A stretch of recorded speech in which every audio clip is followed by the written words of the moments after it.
Hey guys, welcome back to another Patreon video. I've listened to a lot of your concerns, and again, thank you for commenting in the previous post that I made. I will start doing now some matches for you guys because I know that has been a bigger concern. You guys want to know how I think, you guys want to know how I approach certain scenarios. So what I'm going to do is I'm going to be playing against my lovely assistant Katie, which she will be my opponent for this little series, and I will be playing the decks that I talk about. The top decks out there are, again, if you haven't been keeping up, blue-green, mono-blue, blue-yellow, and blue-red for the SS3 variants, and then for the Harutagon variants, blue-red and blue-yellow have been the most dominant. Now, there have been a few other archetypes that I will dabble in that are very competitive, but they are not the top dogs around. So this is just for your knowledge, for you to be able to actually see some good quality gameplay. And we're gonna learn as much as we can. I'm gonna do some commentary as I go along. There will be some noise in the background. Unfortunately, the timing isn't the greatest, so there's a lot of players right now in the local shop. And you guys will hear some background noise, but at the same time, you guys still will be able to hear me and visually see what's going on in the match.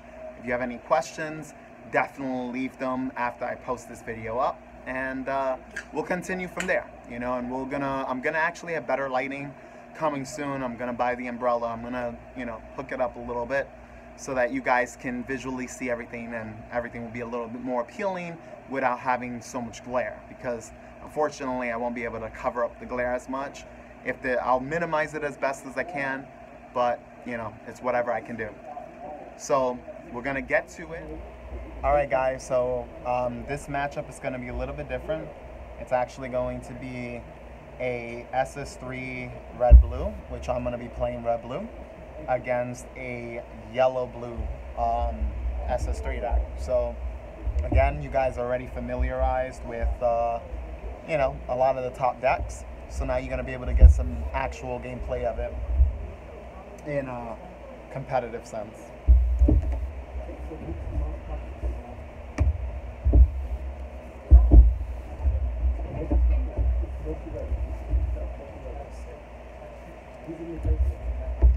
So overall guys, it's when playing something that you should do in some of your matches, and you can do it with a close friend or someone that's also trying to get better at the game, is you actually play the game, but you both speak to each other about your plays as you play the game. We're not going to do that so much here, but I will let you guys, I'll show you my hand, and then based on the situation that Katie creates, I'm gonna show you my plays based on what happens, because I don't just play the game on autopilot. You can do that, it's an option. Early on in the game, you should already have an idea of what your plays should be, but when your opponent presents a certain game state, that's when choices and decisions matter most, because you can't play the game as if there's nothing going on, because then you will end up eventually losing or not being prepared and not being able to play accordingly. I am still sick, so you probably can still hear that in my voice a little bit, but I'm not as deep fried as I was before, so just bear with me on that. Again, there's going to be some background noise, but overall you guys are going to get a better glimpse of a good game, and you guys have some colorful matches to look at as well. Baby, be careful. You gotta be careful with your hand. Can I suggest something? Well, what is it? Can you stop calling me your assistant in my videos? Can you call me your girlfriend, please? But you're my assistant. That really bothers me. Why? Because it just sounds cold. Cold? Yeah. Okay. Alright guys, I'm playing with my girlfriend.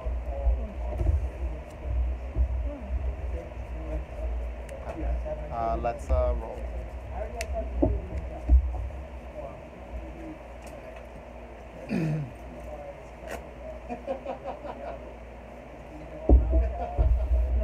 said things before in your comments about it. That it's weird. I'll go first.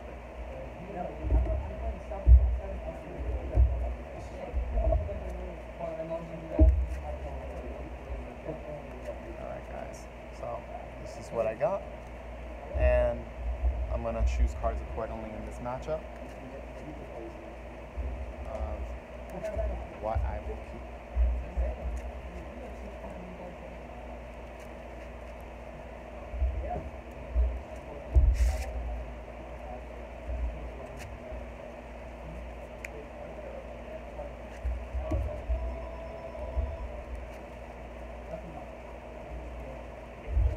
Follow!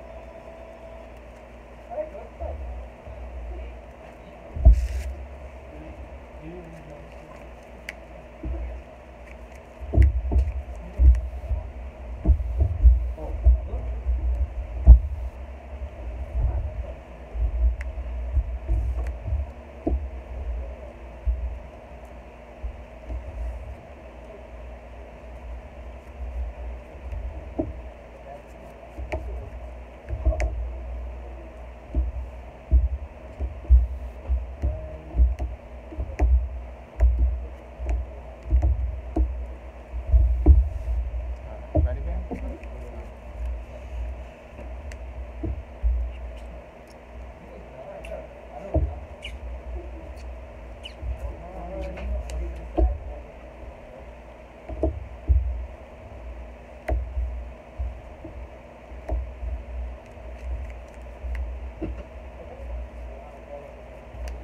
Your turn.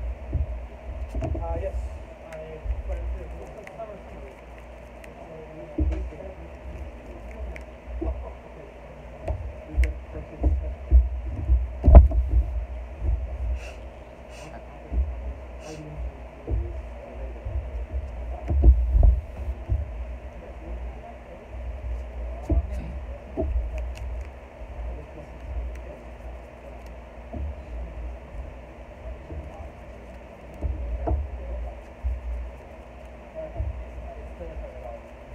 Pass.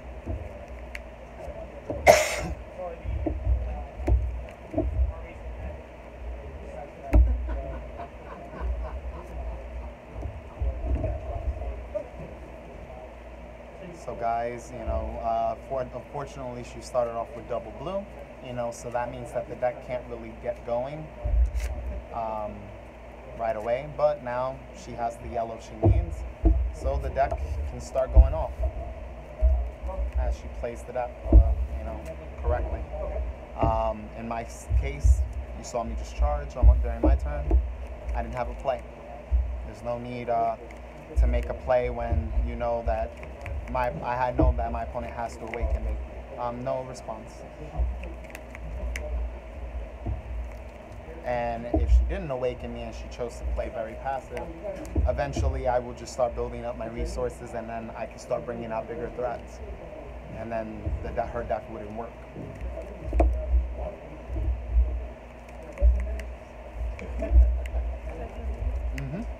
That's fine. No negate.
going to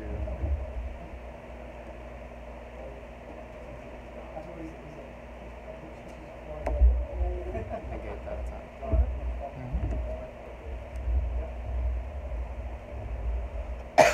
Now, guys, I'm going to explain my reasoning for choosing to negate that attack. She has no yellow open. Primarily, the deck's function is to continually play characters such as Bardock's or Grandpa Gohan's in order to continue recycling its cards, using flukes to keep bringing back its stuff. But since flute is down to 1, I'm just letting you guys know that we're playing with flute as if it's at 1. Now the only way in order for her to continue her turn, she needs to have a mirror in her hand in order to cast it. And if she does do that, she'll be wasting the mirror because she's only going to be hitting for a single strike unless she has the double strike. And that may be fine. But now it'll be much more difficult for her to try to close in the game. So it all is dependent on her having certain cards in hand and her trying to fix her energy in one turn if she wants to continue. Now, if she doesn't have the proper pieces, she's forced to pretty much end her turn. But now we'll see what she has, if she has anything else to follow up.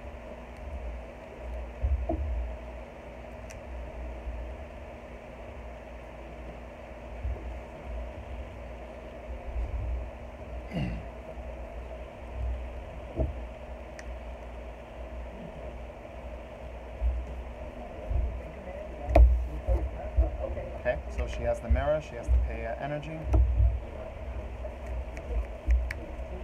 She attacks.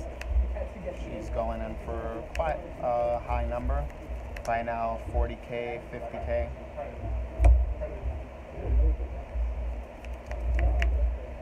Any combos? Okay.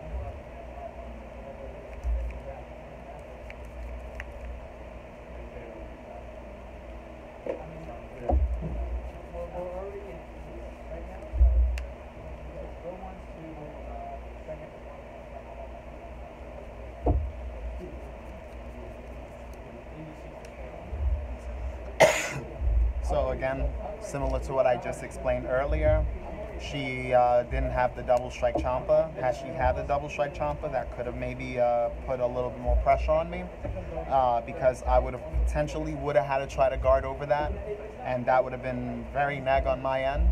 But I'm making an assessment that early on she didn't dig deep in her deck enough in order to have all the pieces. So again, I'm just making an educated guess. In this situation, she wasn't really able to effectively use the mirror. She's only going in for a single strike. Me taking 1 damage is fine because now the mirror was used, meaning that the other mirrors in her deck I could potentially negate with another topo or any other negate that I may have, and it could set her back. But we're gonna awaken, see what we get. From this situation, I am going to take 1 damage because I don't want to guard that heavy. She's now still can follow up plays to extend her turn, but as you can see, my hand is pretty full. I have 4, 5, 6, 7, 8, 9 cards in hand. So I'm pretty safe in the matchup. I'm not threatened yet.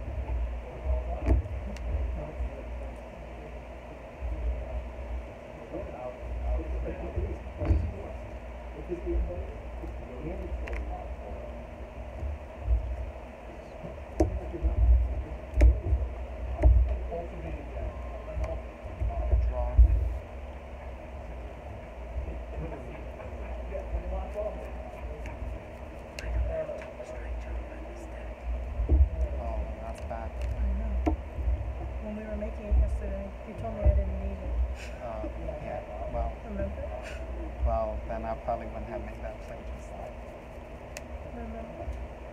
Probably wouldn't have made that play just. Okay, guys, so as you can see, I have a wide amount of options. So as you can see, there's a few ways I can go about this. If I choose to go with the first card that was on top, I would play that card right now because that card would give me an advantage. There's no need to play it afterwards because I want to have the advantage right now. Cards in hand? 9. So she has 9 cards. That is quite a bit, to be honest. Quite a bit. But in this circumstance, because I already know how the deck can work and how it operates, we may want to play a little bit more along the lines of restricting her hand, and that will restrict her options. So what we will do is we'll play hit. I'll see her hand. She had Roshi's. She has a lot of cards, and she has another mirror. So a mirror that can, again, set me up. So what we're going to do is, I don't mind her taking her life, so that can stay in her hand. This is fine because it's just going to provide some defense, but it's not going to be adequate defense. So the 2 cards that we're going to take is, I don't want her to continually negate me repeatedly. I'm going to take her 2 negates out of her hand, and the rest maybe. We'll start off with going in with the Topo play. So Topo's going to attack the Goten. Do you have any response? She's going in for the negate, which is not a bad play by her. If she didn't go in for the negate, based on her hand, I could have forced that Goten to die. And if that Goten dies, most of her leverage goes away. But she's still not out of the woods yet. I still have 2 attackers, and they both can be geared after her Goten. I'm going to attack with my leader at her Goten. Auto. Now, I'm going to make this a little difficult for her. What we are going to do is combo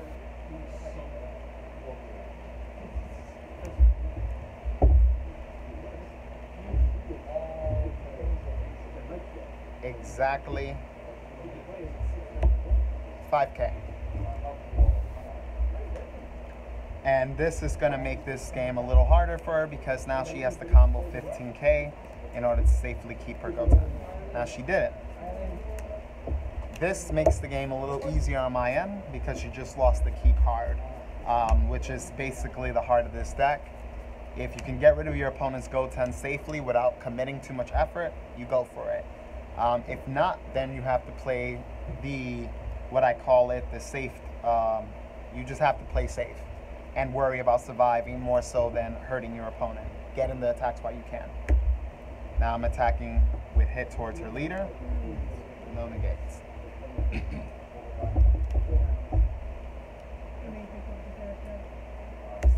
I'm going to place 10K on there, and I am going to place 35. Now, the reason I'm doing this is because I'm trying to see if I can force her to take the damage. I already know what's in her hand. I'm going to make her end up comboing 2 cards that she would not have wanted to. Well, 1 card would obviously be okay because she has a free Han in hand. She now needs 40K to stay afloat in this game without taking it. If she does take it, this is going to put her in a bad situation because a lot of her cards, in order to extend her turn, needs to take life out. So now she's going to be limited in that sense, and she's closer to losing the game essentially. So I'm hitting you for 35. She took it. Again, puts me in a better position against this type of deck. I am going to restore 2 red and the 1 blue that I have. Blue-yellow doesn't have the ability of resetting the game like I do, where I can chain attack Zeno if things get out of control. But this deck has very strong cards, Hit and Topo being one of the strongest cards in the game. So it gives me an advantage because as long as I can keep these bad boys on the board, they're going to give me more advantage as we go along in the game. She's focusing on my leader, which she should. No negate.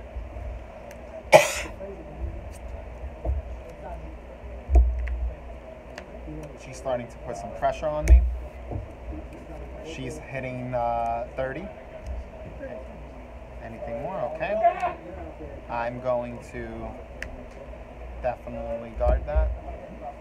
We'll go for the 25. And we'll go for 35. We safely guarded that. And we're good. She's playing a card that we both came up with. It's a card that's going to be very good for this deck since Flute is at 1. And it allows you to gather more pieces, especially your untapped pieces, if you don't have the Go-Tens readily available. He grabs your Trunks, untap, and the Go-Ten that you may need. And untaps 2 energy at the process. He has also crit, which is amazing. I have no negates.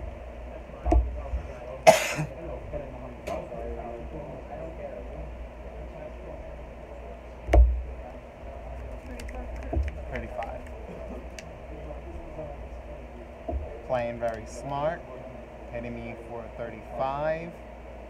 Now I have a few options to have to make, whether or not I want to take that damage.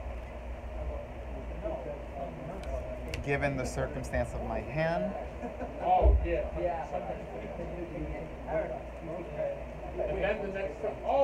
it wouldn't be advantageous for me to guard that. So I'm going to take a crit, and I lost the food.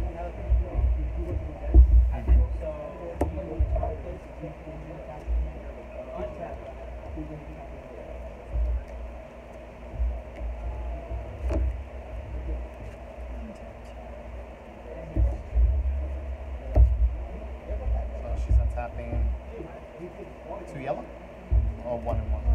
1 and 1.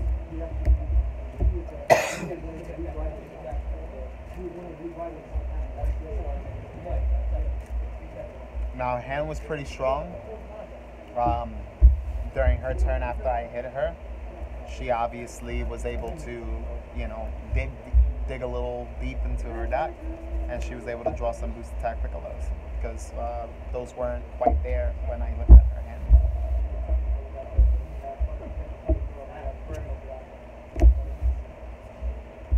She's going to 1 life.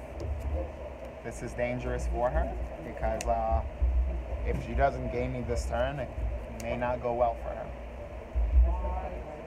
That's fine.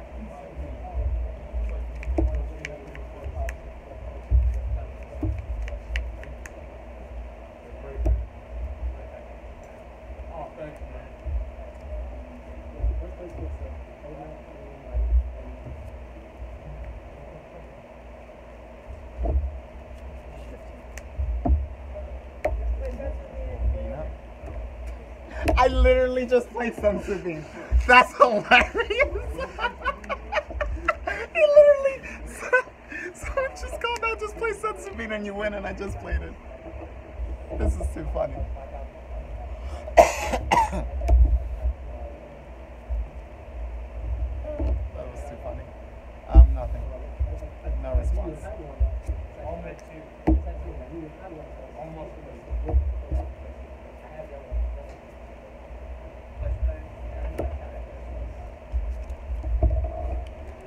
In this game, obviously, from what I've told you guys, Sensubine is very powerful. Again, my leader now having a 20k buff, it's a 5k buff on top. Makes it difficult. So now she has to get through 20.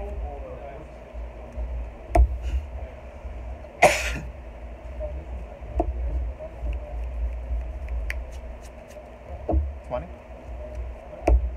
$25?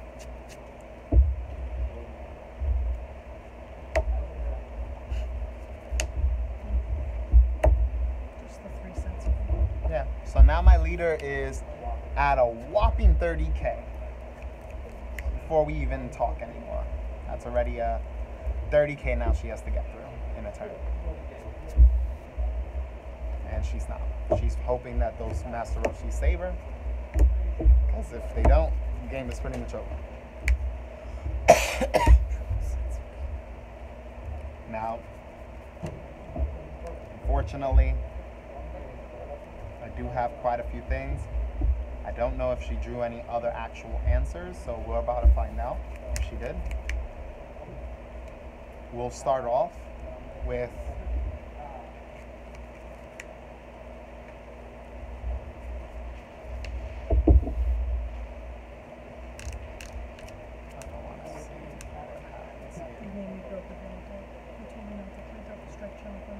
you don't have to. But I would have anyways, gamed you just now. not really, because it's not guaranteed you would have had it. Attack. No charge. We skipped because the hand is well equipped. I have exactly enough energy for what I need to do in this situation. She goes for the negate. That was actually not a bad play by her, because had she didn't negate and just saved it for him anyways, I would have killed her Goten for free, or made her waste more resources to save it. We're gonna go in and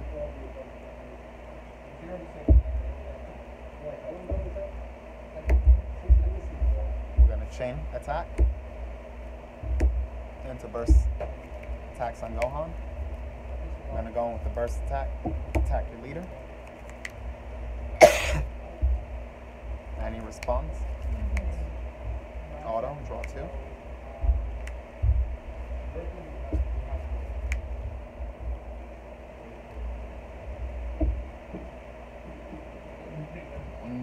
No combos.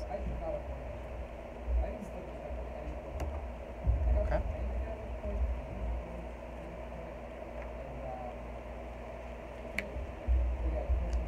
Attack lead.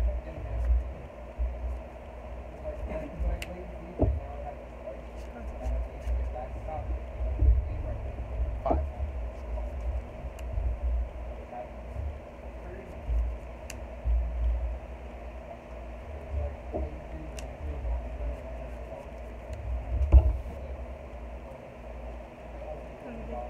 Auto.